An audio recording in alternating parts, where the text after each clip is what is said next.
Well, thank you. When you're, I guess the question I have is there's got to be some kind of secret sauce in there, but okay. I'm not asking you for your sauce, right? Well, I can give you the sauce, but no, you're not going to like the answer. Let's hear it. Well, it's the same one Edison and Einstein and everybody else used. You find 1,000 ways not to do it until you find the one way that you need to do it.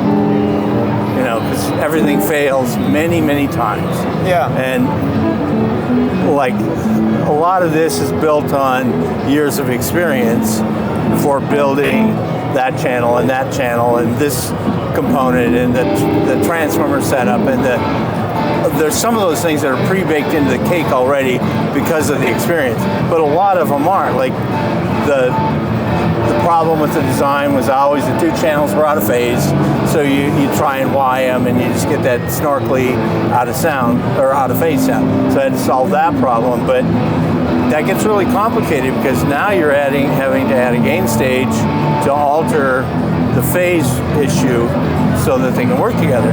Well, then, you know, I could do that probably 10,000 different ways, but not all of them are going to sound good under every circumstance. And it's always a sit down with a guitar in your hand, try this, try that, sketch out a good place to start, and then work from there.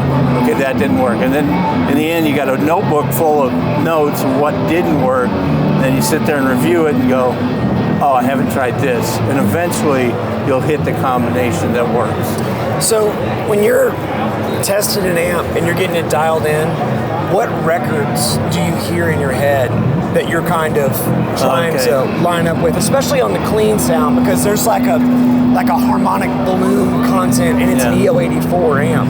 And there's so much, like it gives you exactly what you put into it. Right. It gives it back to you in a way that's like really pronounced and really articulate. What records are you hearing to get there? Well, it's a big library, but early Beatles records. Yeah.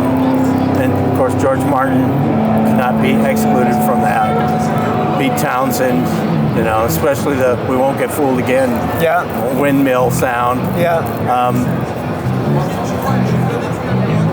Anything and everything that's got that clean kind of boom, that bloom, explosion thing happening, anything that's got that, I will listen to it over and over and over until I figure out what it was, you know. Well, guys, I think this is going to be a huge hit. Good.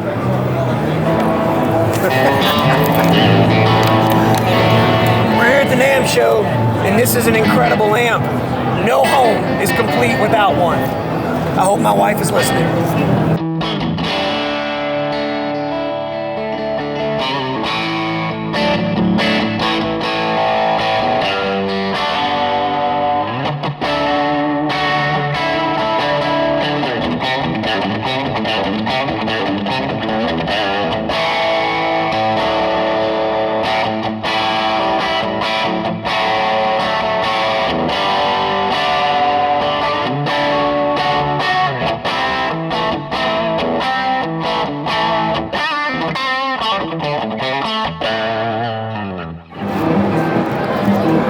For me. Seems like you know what you're doing. I try. Anybody ever told you that before? I try. Okay.